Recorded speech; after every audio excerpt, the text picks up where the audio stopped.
This next case is the endovascular management of a large posterior inferior cerebellar artery aneurysm.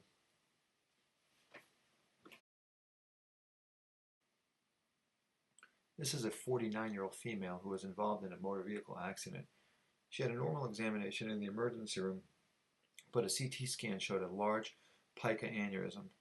Her past medical history was unremarkable, but her family history was significant for a subarachnoid hemorrhage.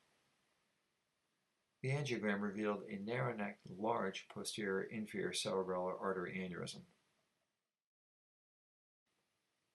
At this point, it is incumbent to separate the pica from the aneurysm neck, so a three-dimensional rotational angiogram was performed.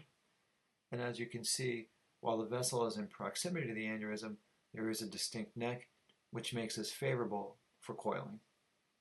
The first step is to get relatively distal access into the left vertebral artery, as is seen being done here. Once we have good guide placement in the distal cervical vertebral artery, we then bring up our microwire and microcatheter.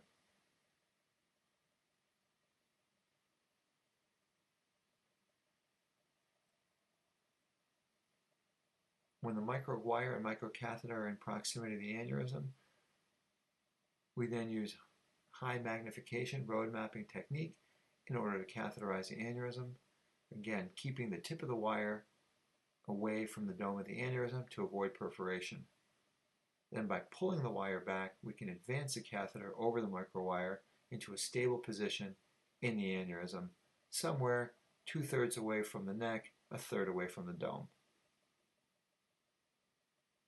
At this point, we then consider advancing coils into the aneurysm, again sizing the first coil appropriately to the size of the aneurysm.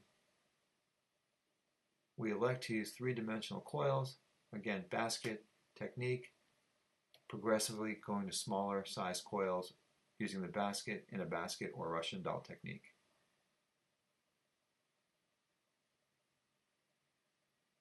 The coil should be delivered in a fluid, consistent fashion in order to avoid compartmentalization of the coil.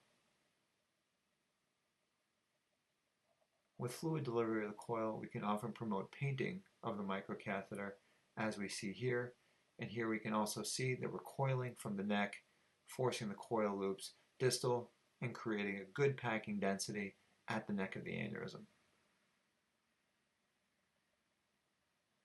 Once again, we note that the coil is being delivered with pace in a fluid fashion in order to fill the interstices or fill the compartments of the aneurysm that do not have coil.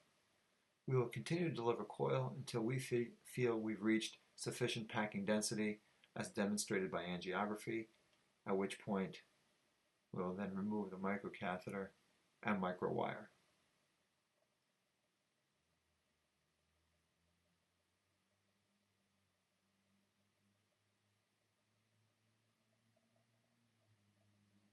Final angiogram demonstrates excellent coil packing of the aneurysm and, more importantly, patency of the posterior inferior cerebellar artery.